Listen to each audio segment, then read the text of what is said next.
Triton Brewing with Jon Lang, head brewer, and Dave Waldman, co-founders of this fantastic stalwart of Indiana Fare. Thanks for doing this, guys. Yeah, no problem. Thanks for cheers. asking. We've got to start off with a cheers there. Right on. Cheers. All right. Oh, ice cream here. Well, one of my favorite jump-off points for any conversation, especially with the breweries that I sit down with, is the origin story.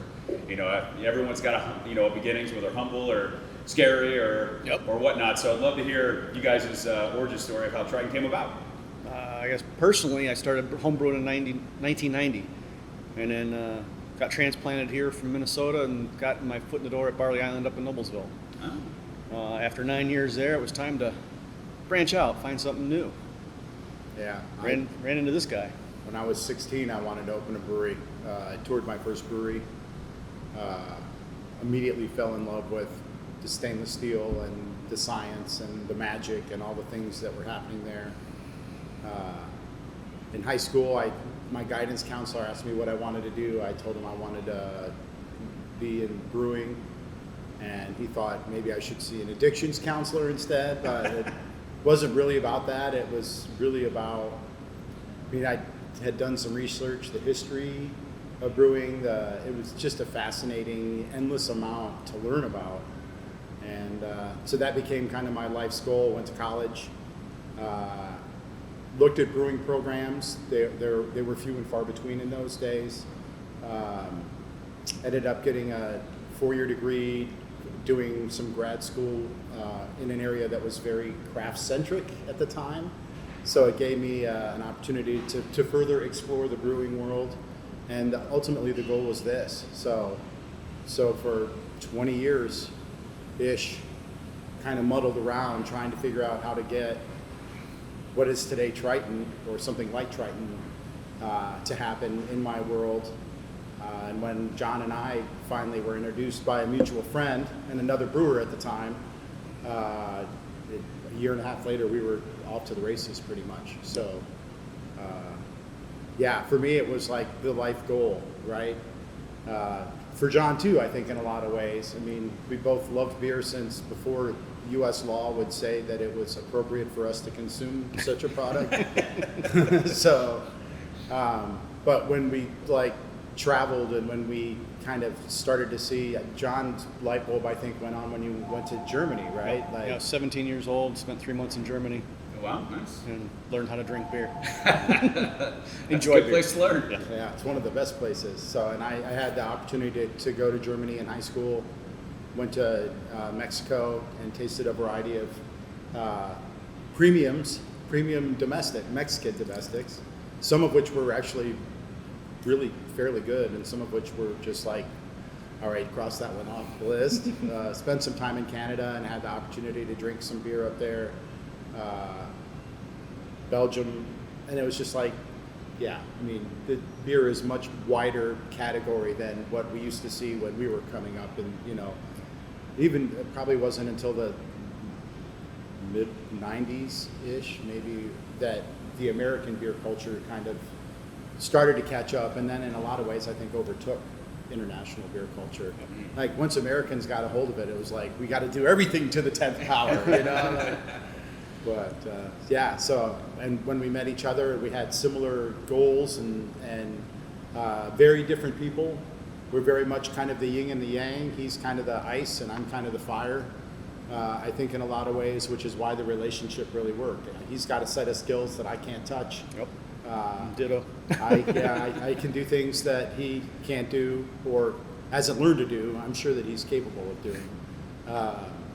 But yeah, we've been busy enough that he hasn't had to learn what I do, and I haven't had to learn what he does. And 10 years later, we're starting our 11th year. Yep. So it's fantastic because it's interesting to see how where everybody comes from. And what I loved about the people that I've interviewed to date, it's like everybody thinks it's a big blue ocean, but it's really a small pond where everybody kind of knows each other or has worked with each other in the past. Well, that's great. Well, one of the things I love about this space is creativity is like a hallmark of it, and that's always exemplified in the names of the beer. So, what is Triton's style for coming up with the names of your lineup here? Obviously, I'm a big fan of Rail Splitter. That was my first experience with you guys, and You know, trying some different flavors over the years and getting to know some of the seasonals you guys do. But where the names come from? How do you come up with them? So we used to do a creative writing lab, right? Everybody throw your ideas up on the board, and you'd end up with like 30 ideas, and then we'd vote, and we'd be like, all right, these are the 3 or 4 or 5 that we like the best. And then you go out and you search on those names, right? And it's like, oh, we can cross all 5 of those names off because other people are making them. So, and then you start over again. So a lot of them are inside jokes a little bit, or very Hoosier-centric. Rail Splitter, of course, was one of the nicknames of Abraham Lincoln, who spent part of his boyhood years in Indiana. So, but it was also one of the original names of the Purdue University Boilermakers. At one time, they were known as the Rail Splitters. They were known as the Cornfield Schooners. Yeah, I think the Boilermakers is way better than the Cornfield Schooners. No offense to the Purdue fans that are watching. So, you know, a lot of our initial beers were very focused on that.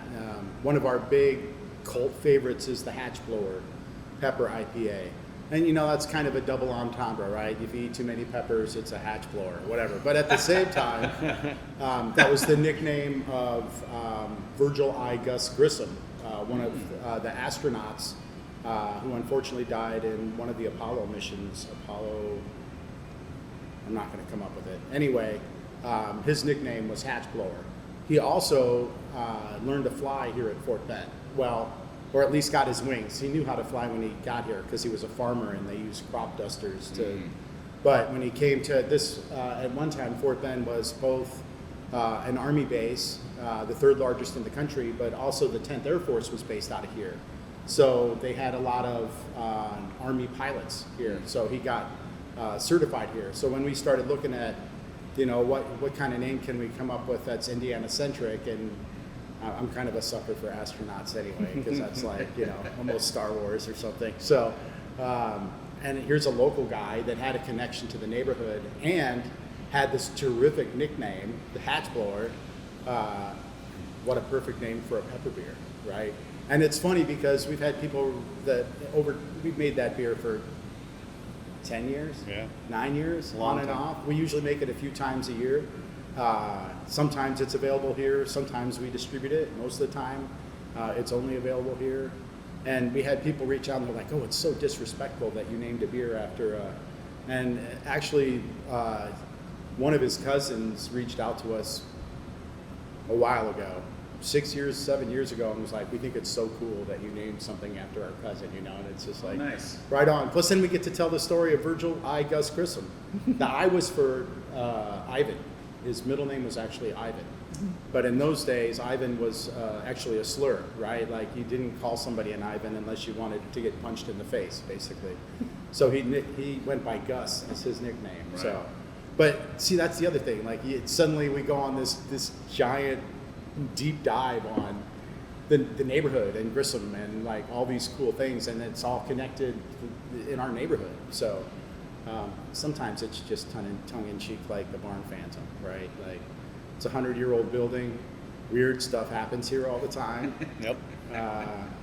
Plus, a Barn Phantom could also be like the souring agent that we use, like because you don't usually want that in your beer, right? But in a sour beer, that's what people search out for, and so a Barn Phantom can ruin your beer, like a lactobacillus could ruin your beer in an unfortunate manner if not applied appropriately.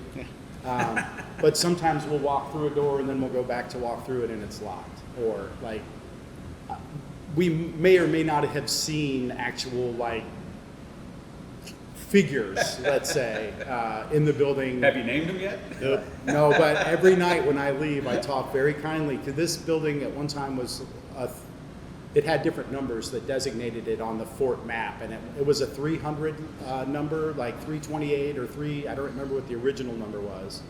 But when the fort closed, it was 422, and it had been 422 for 50 years, 60 years. It was 422 longer than it was 328. So every night when I leave, I'm like, all right, 422, thanks a bunch. We appreciate it. Hope you keep us safe again tomorrow. Like one day, my oldest son worked in our kitchen for a while. One day, something went just completely haywire in the kitchen, and he started like cursing and swearing at the barn phantom, and I was like, no, he didn't mean it. It's like, we don't need to anger 422, yo. Just saying, like, we talk nice to our building. Thank you very much. But so a lot of it comes from here, like, and 10 years is a lot of years. So it's a lot of culture that's kind of grown up around us, and a lot of inside jokes that we may have lost the meaning of by now because it's been so long. But yeah, the names are sometimes just a shooting match. Empire Strikes Back, though. Yep. Right? We have that one's coming. It's the next one we're tapping for Gen Con. And we've made it 5 times before, 6 times before, and actually has hemp in it, which is where the Hempire comes from.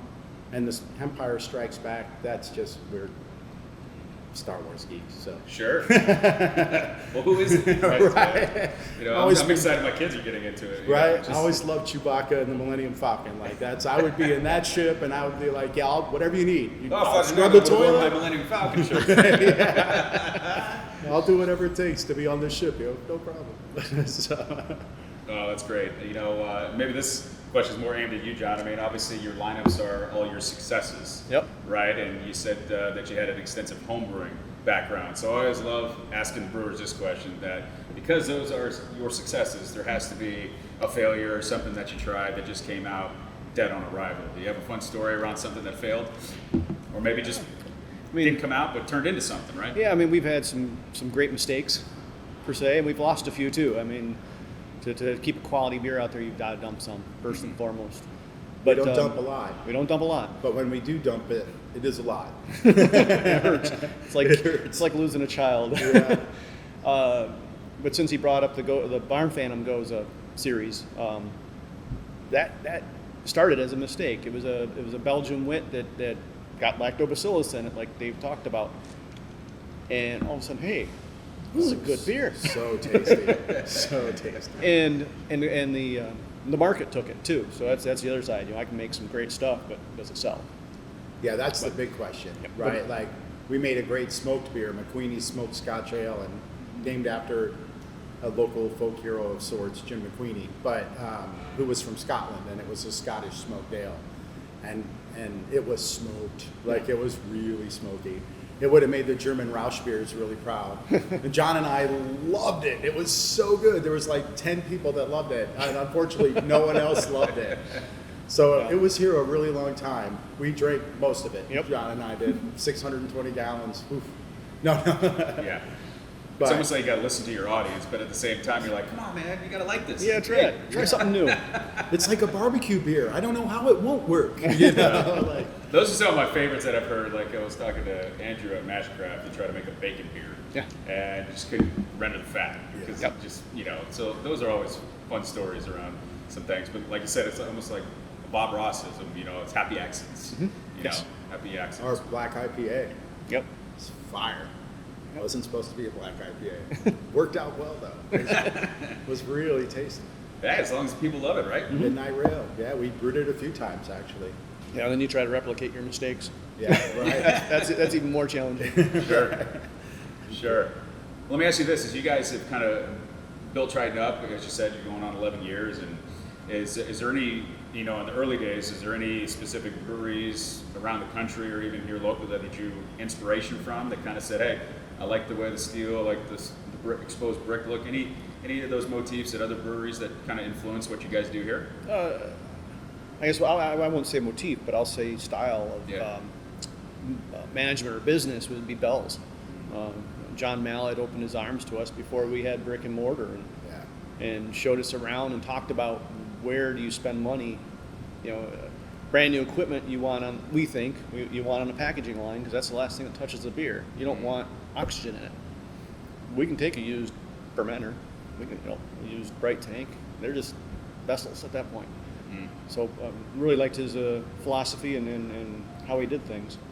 Yeah, he was really kind. I mean, he even opened up like the mop closets. You're like, you're going to need mop closets in your new brewery. And we were doing construction at the time and went up and visited them. I think for me, it was probably, Sierra Nevada. I don't know, like if you can, Len Grossman that started that business. what an amazing inspiration. They never really advertised. They did it all by word of mouth. It was all by having exceptional quality. I've probably drunk Sierra Nevada for 20 years and probably purchased hundreds of cases of a variety of their products, and I've had maybe one bad 6-pack ever. It's just like their quality control, and I mean, just a total class act. For me, that what really solidified things was Arrogant Bastard, right? Arrogant Bastard Ale from Stone Brewing Company. Here's a beer that we don't care if you like it. We made it for assholes like us. You know, and it's just like, well, first off, I like the hubris quite a bit, but Sure. But the airbrushed packaging they did, like the art that they did, like the face that they put out in the market, the creativity, like they were willing to sacrifice maybe a beer that's going to be an awesome, like, you know, not sacrifice. They're willing to be innovative and to try to do things that other people would be like, yeah, I don't know that that's a good gamble. And Greg Cook, right? Greg Cook would be like, I don't care. You know, like, we're going to make these 2 pepper beers, Crime and Punishment. They're going to be so hot that you're going to be sorry that you drank them, you know? And it's just like, wow, who does that? You know, aren't they the ones that tried to make the most bitter beer in the world, I think, like a few years ago? McKellar? Oh, was that McKellar? I think it was McKellar. Okay, so that doesn't bear fruit, but he's well, even we saw him at the Craft Brewers Conference a few years ago, back when we used to do that religiously, and his heavy metal band was playing at lunchtime, and they were pouring Stone beer, and it's like, come try out this new Stone product and come see our heavy metal band. Oh, and by the way, should we wear kilts or blue jeans? Right? And this was like all on social media, so I responded to him like, are you on an elevated stage or are you playing on the floor? Because if you're on an elevated stage, you probably want to wear the jeans, because none of us want to see what's under the kilt, I promise. We're real excited to try the beer though, you know, but I think like I made a pilgrimage before I got into this industry out to North County, San Diego, to visit the World Bistro and Gardens of Stone, which was, I wouldn't say a religious experience, but it was very eye-opening as to even what a production brewery of that size can do, you know, as kind of to welcome in their community. Unbelievable, like, desert gardens with a stream running through it, and slow food. It was like a stop on the slow food trail, so yeah, we'll get you a burger. It'll be about 25 minutes. We had to go slaughter the cow and grind the meat and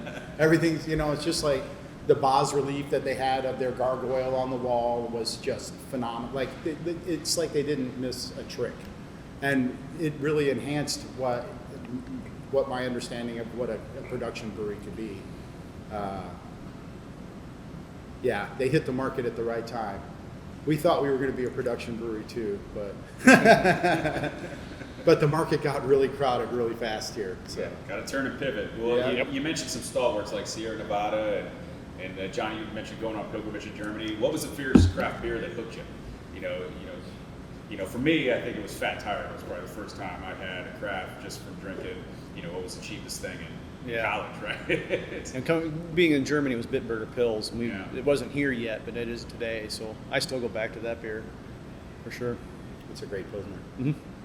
Yeah, for me it was, you know, it depends on what you consider craft beer. Back in the day, like, if it wasn't American domestic, it was a craft beer, right? Like Guinness for a long time was like, oh, it's Guinness. Like, everybody drank Guinness because it was a different color from every other beer that was in the market. When I was growing up, Michelob was actually doing some really, really cool stuff. Like, the Michelob did a classic dark lager. It was actually called just Classic Dark, which was phenomenal. Yep. And I couldn't believe when it went away. Well, people didn't drink dark beer back then, you know, even if they were as high quality as that particular product was. My 21st birthday, I actually drove to West Lafayette to get a keg because I couldn't get any good beer in the little town that I was going to college in. And it was the Michelob Extra Dry, which was basically just a dry hopped, you know, like Michelob. I don't even remember if it was a pale or a lager, but it was like so far, and it's not a craft beer, but it's also not the standard thing that you would find on the shelf on that day. Like it's like, oh, these guys are doing some crazy stuff. Yep. Like extra dry. What is that? Like I'll have to look this up at the library because this was pre-Google, right? Like, and now it's like you just go and it's like, oh, what haven't I tried yet, or what's packaging looks interesting, But back in the day, it was like, what's a kind of deviation from everything else that's out there?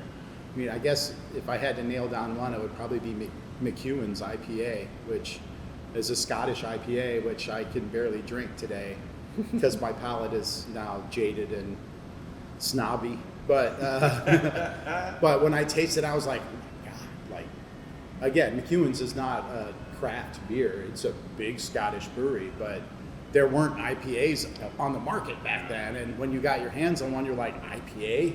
I must find out what an India Pale Ale is, Now it's the predominant beer flavor everywhere. So it's hard to try to not find an IPA.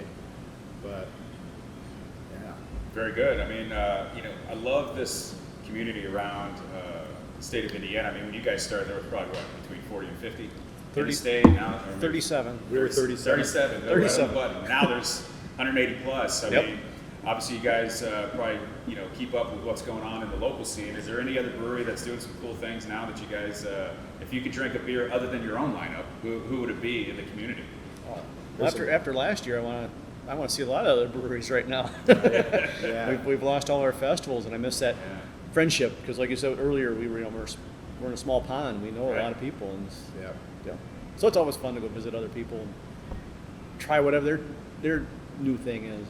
I was up at Westfield last week or yesterday, and just stopped in at Field just to see what's on their menu. Just check it out. I did an episode with Field. I love the reunion. Yeah.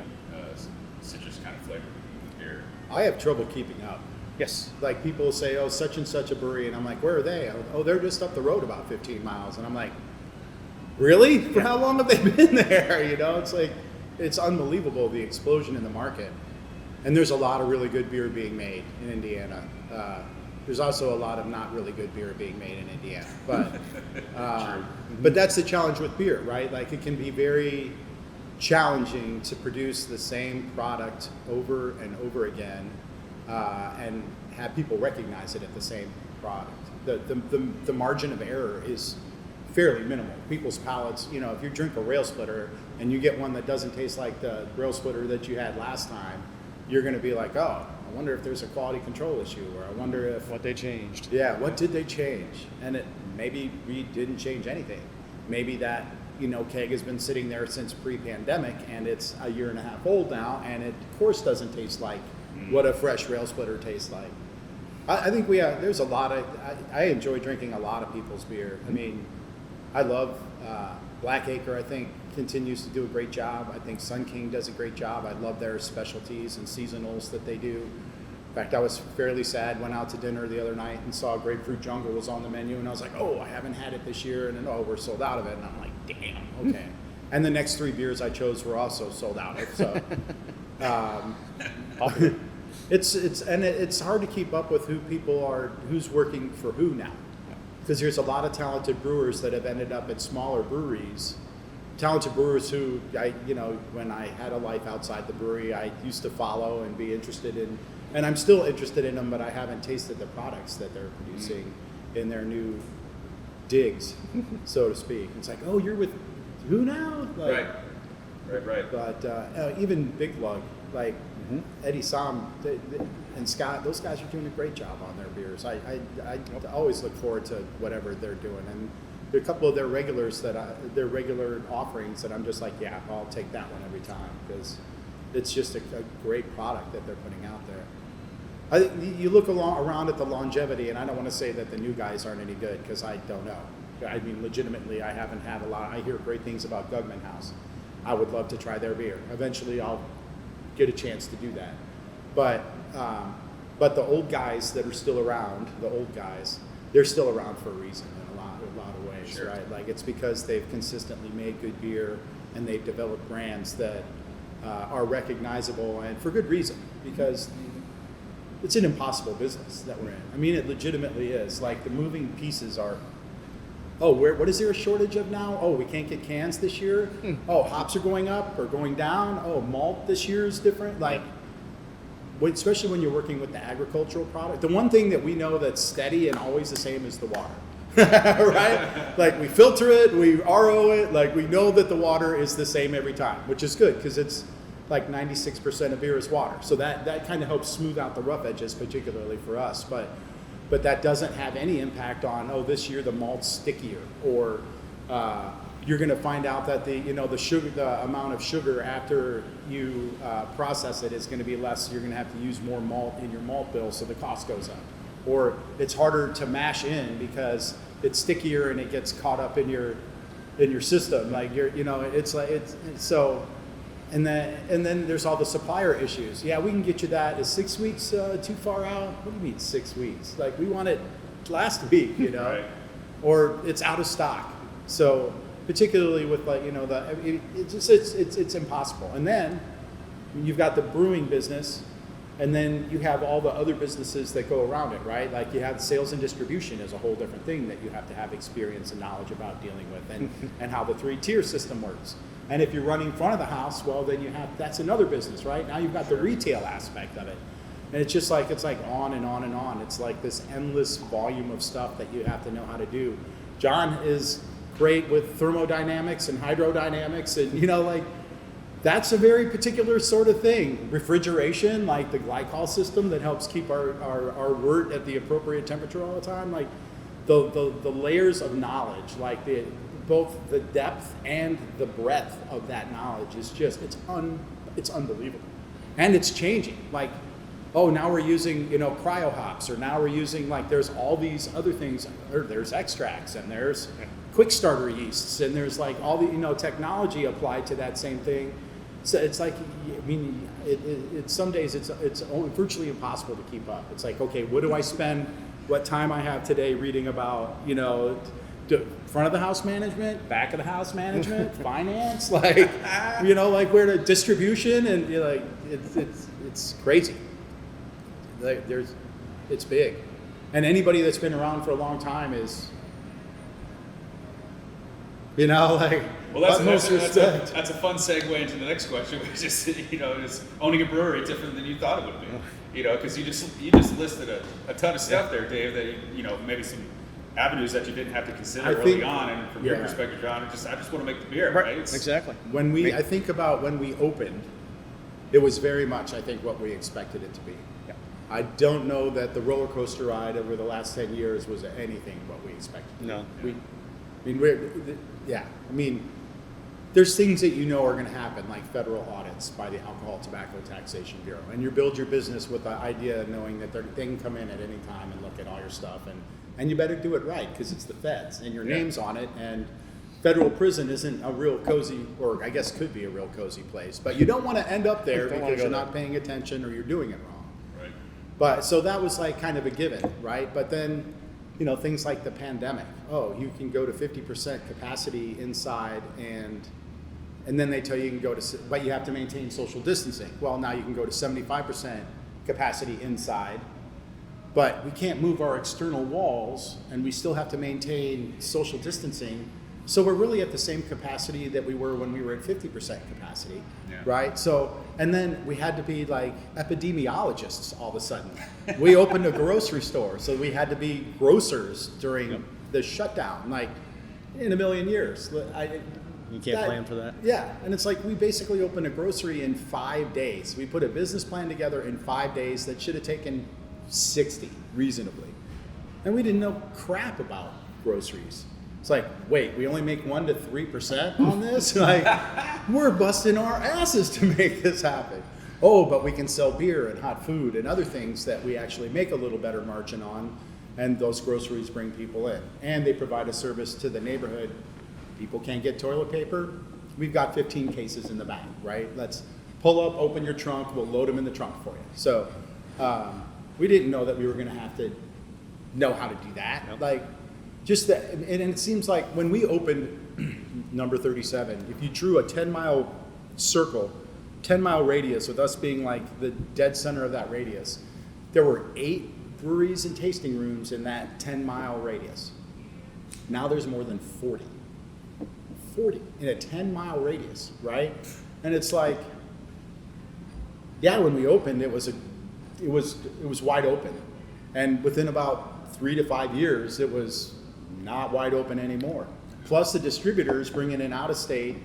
I won't name any of them, but one of our former distributors was bringing in probably 30 to 40 breweries a year for years. Mm-hmm. So all of a sudden, the market went from being, you get a choice of like 12 or 15 craft beers on the shelf, to there's 2 aisles at the grocery now, or whatever, which is great because there's diversity. But I mean, I don't know why a brewery from Connecticut should get more love than a brewery from Indiana, right? Like when you buy a premium product that's made by InBev, 60 cents of every dollar goes out of the community. When you buy beer from a local brewery like us or Sun King or any of our friends in the industry, that 60 cents stays in the community. And it's so like, why should these big distributors who tend to make all the money because they're in the sweet spot of the 3-tier system, and they have overhead too, but they tend to do better than the retailers and the producers do.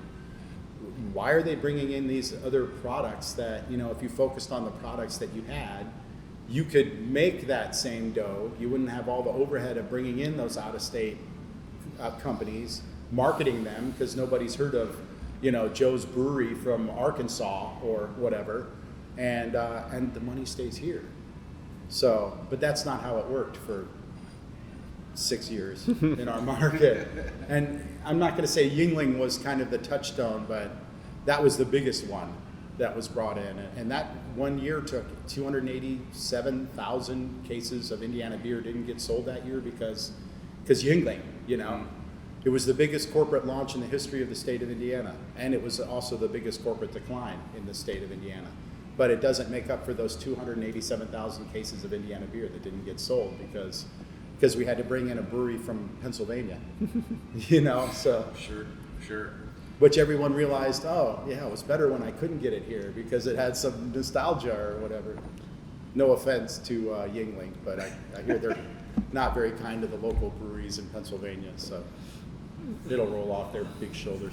I've heard you guys, especially you did mention community multiple times, and especially where you guys are in Fort Bend. I imagine when you opened this place, there wasn't as much construction going on around you. And, on my day job as an advisor, you get very involved in your clients' lives, right? You get to know the kids and their personal side of things. And what does that word community mean to you guys here as you've kind of built Triton up, and now you have what looks like is going to be a serviceable, walkable market to your operation?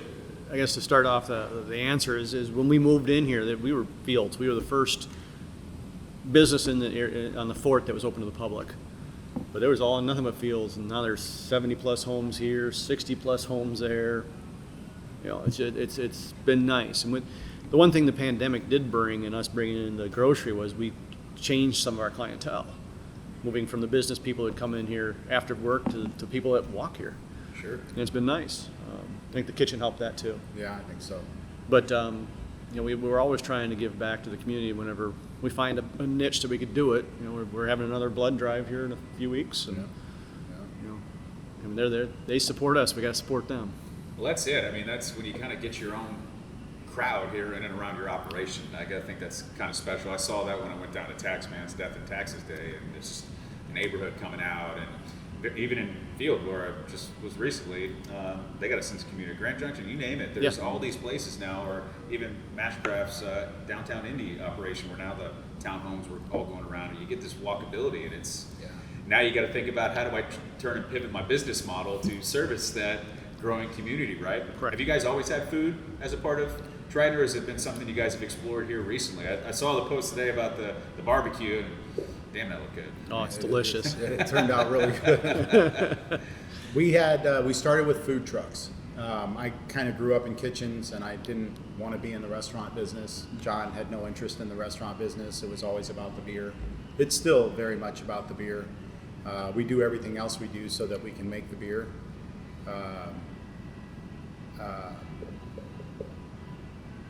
The food trucks were amazing. because we had about a dozen shifts a week, and we'd have an operator for lunch, an operator for dinner, and the menu would change basically twice a day. We'd talk on our social media about who was going to be here. The food trucks would talk on their social media about the fact that they were going to be here. So there was a lot of kind of guerrilla marketing that was going on. And we got, some of our closest friends are former food truck people. Our new chef, he was out here vending before he actually had a food truck, because we tasted his food and was like, yeah, you're just going to set up a dining fly and a smoker? Sounds great. When do you want to come out, And then we just kept in touch for the last 7 years, and he was looking for an opportunity, and we had to snatch him up for sure. But just because and here he is now, just because he's an amazing barbecue chef, executive chef, barbecue pit master, award-winning executive chef, very creative guy, young, enthusiastic, full of energy, like all the things I'm not. So when we had the opportunity to pick up what essentially was a free agent at the time, it was just like, yeah, this is like the perfect fit. And he's been developing his own hot sauces, and in addition to his chefing, and when we first kind of connected, he took a lot of his ideas from our marketing, because he's like, yeah, there's nobody that's marketing barbecue sauce or hot sauces that look like a craft beer kind of model. He always felt like he wanted to be part of the team, and then the opportunity. But we opened the kitchen in end of 2017. It would have been earlier than that, but the health department got a little confused, because we were always designated a restaurant because we made root beer floats, and we had to be designated a restaurant to put the ice cream in the root beer. So when we applied to them to open a kitchen and a restaurant, they're like, you do that already. So they got all kinds of confused, and it took forever. And finally, when we helped kind of clear the air about what our intention was, the kitchen was open in December, which is like the worst time of the year to open a kitchen. We wanted to really open it in September. Sure. And then, so we've been open about 3.5 years in there. It really was in response to the food truck industry kind of, I don't want to say fizzling out, but changing. Right. Most of the food trucks today vend downtown, the ones that exist. They realize that driving up to the east side, even if it's 8 miles, it's 8 miles each way, and everything's getting rattled on the truck, and suddenly you've got to fix a fryer that wasn't really designed to ride on a truck all the time. So, and the scratch truck, which was one of the originals, Matt Kornmeyer, was actually rated one of the top 10 in the country at one time, had a background in finance, and he put together a number of business models after he was into it already. And he's like, David, there's no way that we could make money in this industry the way that it's set up in Indiana. Because they also had to rent kitchen space. They weren't allowed to do actual cooking on their truck. Huh. They were only allowed to put things together to serve it. So everybody had to lease commercial kitchen space in addition to all the overhead that came from the truck. And it was just a lose-lose proposition for the owner-operators. And like the early generation of those ladies and gentlemen that were in that industry were like road warriors, man. Like I think unbelievable. They were working the hottest weather out there and produce amazing stuff, and the coldest weather. We had trucks freeze up out there in the wintertime. It was just like that. Like those chefs and their employees, they worked under the worst conditions year round, right? But they had a window, which we don't have in our kitchen, so they got to actually see what was going on in the world around them. And it was always different wherever they went to vend. So, I mean, they really were like journeymen / journey women. Have knives will travel. Like, it was unbelievable. But when we started getting tough to get them out here, we knew that the only way that we could survive was to do our own food service. The challenge was it had to be food that was at least the equivalent level of quality of the beer that we're producing, because if we're going to do it, you got to do it 100%, right? Like, we're not going to half-ass it, be like, here's chips with a little cheese on it, and here you go, there's nachos. That's not what we do. That's not what we've ever done. And, even in our brewing, we tend to stay away from the the fast starter yeasts and the things like we really stick for the most part to more traditional brewing processes, and that was kind of the idea behind the kitchen too. The cool thing though is every time I have a new employee that comes in, we have a new employee that comes in the kitchen, they're always like, I've never worked in a kitchen this clean before, and I'm always like, well, I maybe know how to run a kitchen, but I've learned to clean from the brewers who like they're cleaning on a like microbiotic level, and we're going to do the same in here because cleanliness is next to godliness, and that's translated well into our relationship with the health department too. Because I don't know that we've ever had I don't know that we've gotten ever below 100% on a health inspection here, just because it's like, let's do it to the 10th degree or the nth degree, because I don't want anybody to ever come in and be like, I smell dirty grease in here. No, you don't. Every surface has been scrubbed once a month, I promise you. Like, we have a daily, weekly, bi-weekly, monthly cleaning schedule, just like these guys do. So it's like, you got to do it all the right way. And even John, who just started with us, our new chef, was like, wait, you do this every night? I'm like, yeah, man. He goes like, I've never seen a kitchen this clean. And I'm like, and we're going to keep it that way, brother. Absolutely. That's like, this is how the brewers do it, yo. Let me show you how. So. Gotcha. Well, one of the things I, in my day-to-day job as a wealth advisor, I just try to educate my clients. There's just 4 challenges to building wealth, and first of it is just organization, right? So I mean, if I can just get somebody organized, that's already ahead of the game there. As it pertains to what you guys experience in the brewery business, as you mentioned, the market's got a lot of competition, a lot of new people, it's hard to keep up.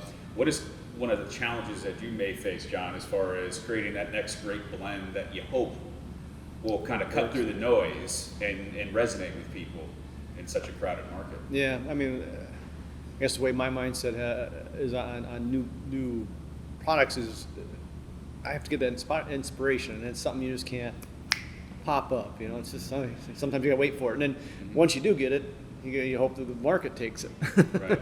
So we do a lot of experimenting. We've got a little 3-barrel combination tank that we can play with yeast and fruits, and we do the different flavorings, and then we can just try it out here and see what the market does, and then we can play or run. Gotcha. Now, as part of being a brewer, and you probably speak to this too, Dave, is that you kind of have this mad scientist kind of methodology there, and there's a lot of new trends that are coming up, and whether it's the sours market or even what 450 is doing with the slushy stuff. Is there any trends that you see that are you wanting to explore, or just continue on the same path that you always had? There's nothing on my list at the moment, but tomorrow's another day. The slushy stuff doesn't excite me at all, to be honest. I want to produce beer. I want to, like David said, a little more traditional. We're mainly hop focused, and then some sours for sure. But I still, I can still make a good English ESB. I think we have one on. Yes, we do. Yeah. But yeah, I don't know what my next project is right now. It's okay.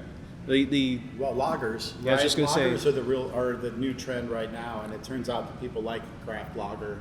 I legitimately did not like. I was not a fan of a premium lager like this until I had ours. And part of it is John and I were talking. I don't know that I've ever had a lager that's this fresh, right? Like you don't know how long it's been sitting on the shelf, right? So, and when you drink it this fresh, and you can actually taste the hops and the malts and the little bit of corn that's in there.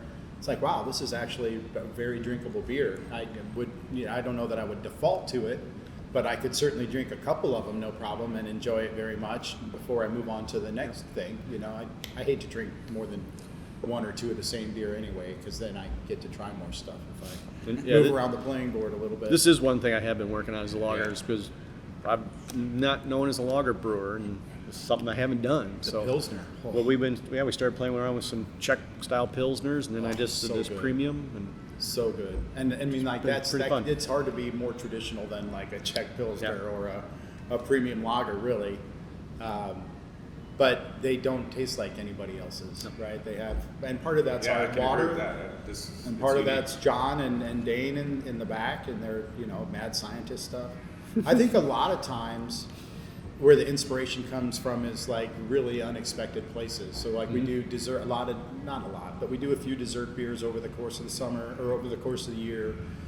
We do a coffee beer, we do some other things. And, you know, one night, I don't even know what it was that, I went out to dinner and they had rainbow sherbet on the restaurant menu, right? So I came in the next day and I'm like, John, have we thought about rainbow sherbet? It's like, you know, and it's just like, all right, maybe, you know, like, I don't know how we duplicate that flavor exactly, but we, you know, it's an interesting thought. So you never know where we did a beer we called Hot Chocolate a few years ago, which was, I think it was our standard Deadeye Stout, right? But we used habaneros and Mexican chocolate, and maybe there was something else in there, and it was a little bit spicy, a little bit chocolatey, and it was just like, it was fire, like it was total fire. And, you know, it was inspired by Mexican chocolate dessert, you know. It's like, we're going to do a chocolate fudge brownie stout this year for around Christmas time, holidays,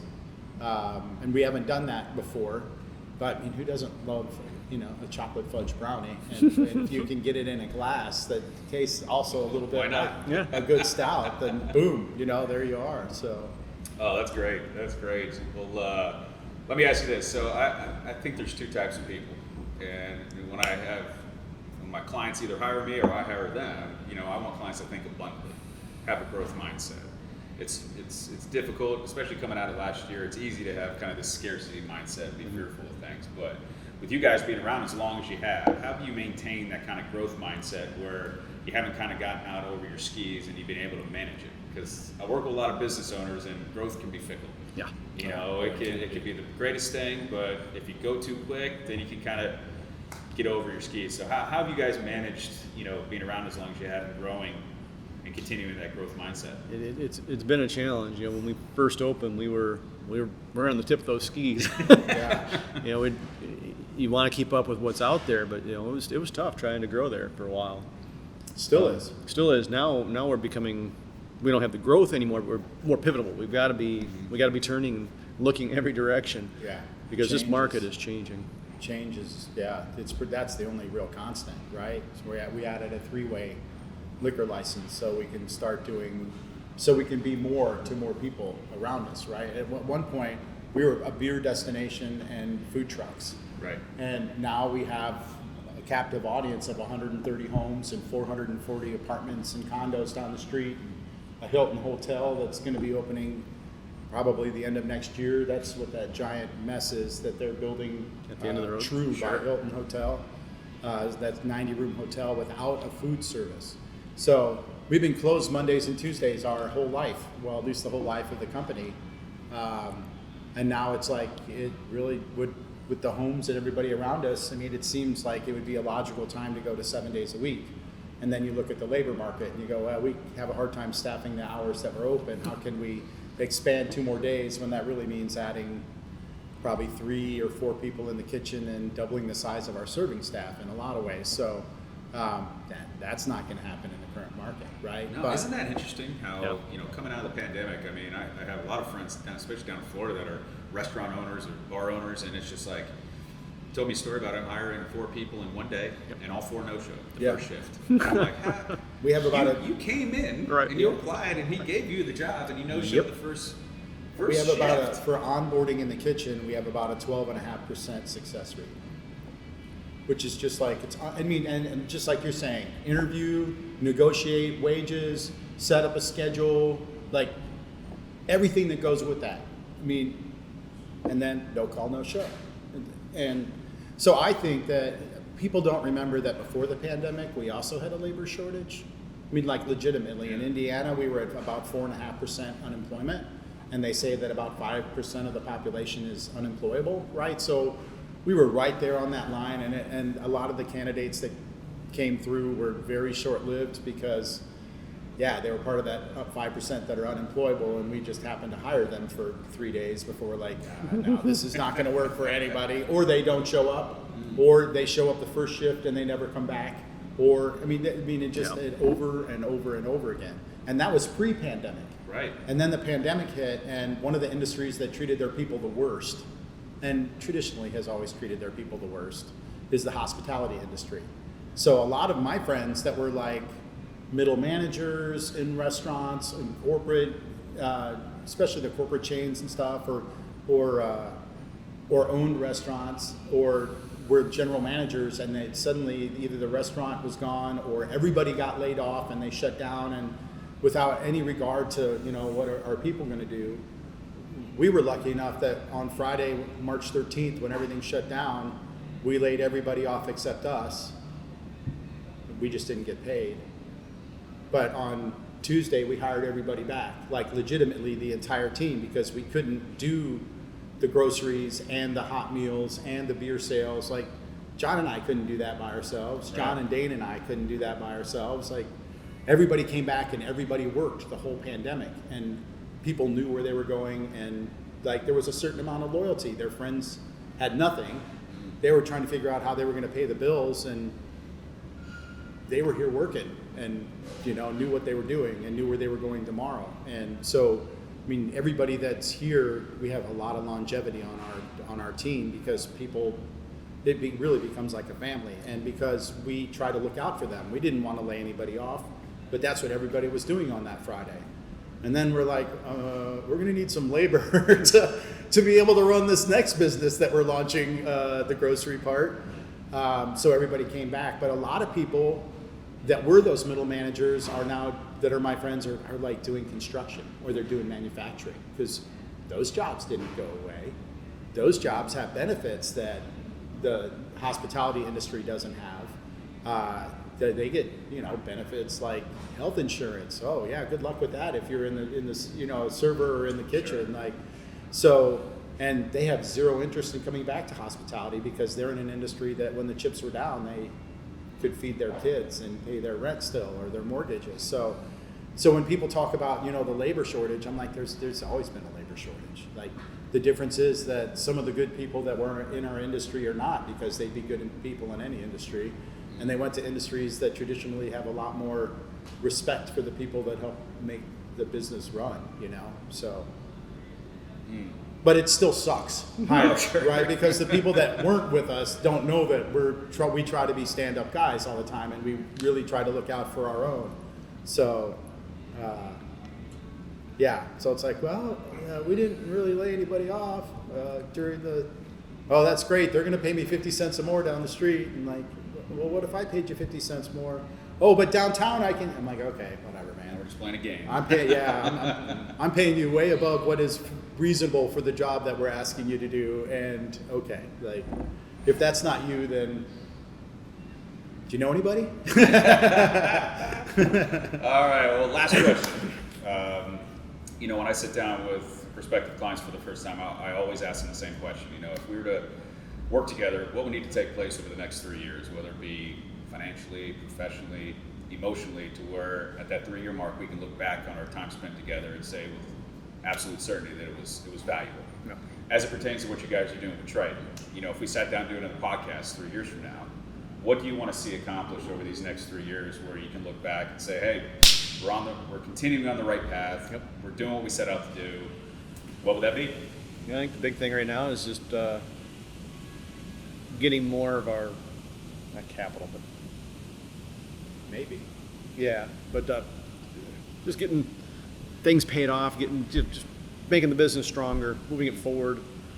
We're always trying to push our distribution. Hopefully we'll get post-pandemic back into where we were distributing again. Yeah, I think that's the big thing for me, is the distribution piece.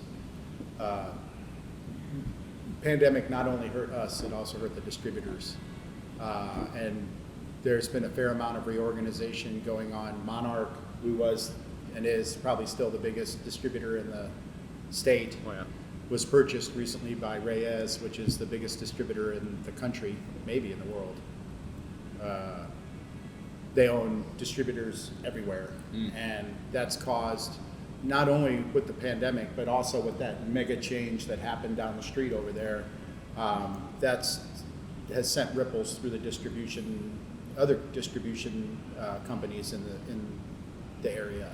So there's been a lot of reorganizing. There's been a lot of brands kind of moving around, and we don't work well with them, so we're going to work with somebody else. And So there's been a lot of balls in the air for the distributors as well. We changed distributors in 2019. Terrible timing.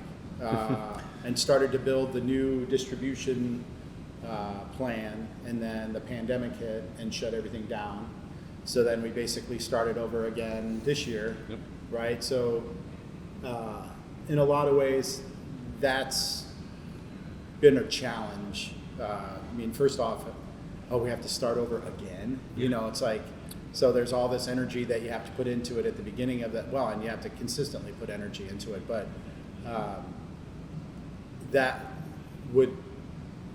that's like probably the biggest challenge right now, I think, if you look at it from a corporate standpoint. Yep. Then the next thing is like, what do we want to be when we grow up? I mean, right? Like, what we want to be is a distribution brewery, but what the market supports today is not that. So what does that mean? So who are we now? So, and in 3 years, who are we going to be? Well, we're going to be a neighborhood restaurant. We're going to be a production brewery. We're going to be a retail operation. We're going to be a distribution, Yep. working with the distribution, community relations. It's you know, it's all those things, I think. But the biggest thing that'll hit the bottom line is the distribution, for sure. That and we've been leasing this space for 10 years. With the option to basically lease it till all eternity. But recently, yesterday, we sat down with our landlord and we were like, all right, let's talk about maybe purchasing the building. And we should have done that a long time ago. And we did. 8 years ago, we sat down with them, and the number that came back were like, nah, the price per square foot's way better than that. We'll come back and talk to you. But in the meantime, right, the neighborhood's exploded. The Purple Line, which is part of the new mass transit system, just got funding 2 days ago. We should have talked to them last week before the Purple Line got funded. So all those things are going to raise the value of theoretically raise the value of the property. But if we buy the building, then we could convert a lot of our short-term loans, which we don't have a lot of, but we have enough of, to long-term, 30-year kind of terms rather than 5-year kind of terms, freeing up some operating capital and giving us the opportunity to maybe do some improvements around here that we've been wanting to do for a long time, or give us the ability to, hire an additional salesperson to go out and beat the street and help with the distribution and sales part of it. So I mean, I think in a lot of ways you're constantly redefining who you are because the market's constantly changing. So, if you ask the question in 6 months, we'll probably be in a different place and be like, what we really need to do at this point is hire another mad scientist to come up with even cooler ideas, like someone who's not tired and jaded like we are. No, I'm just kidding. Well, fantastic, gents. Well, this has been fun, man. I appreciate your time. Yeah, it's a pleasure, Thanks Jeff. for sitting down. All right, come and visit them down here in Fort Bend, Triton Brewing. Come give it a taste. Great food, great atmosphere, great people, man. Until next time. Cheers, boys. Cheers. That's it. All right. Well, that's it for this week's episode. I hope you enjoyed the conversation as much as I did. For the latest on financial views with local brews, please check out our website at financialviewswithlocalbrews.com. You can also find us on YouTube via our channel there under the same name, Financial Views with Local Brews, as well as follow us on all of our social media platforms like Instagram, Facebook, where you can like and connect with us throughout the craft beer universe that we're trying to explore here in the great state of Indiana. As always, cheers. The next round's on me, and I look forward to seeing you for future episodes. Bye, everyone.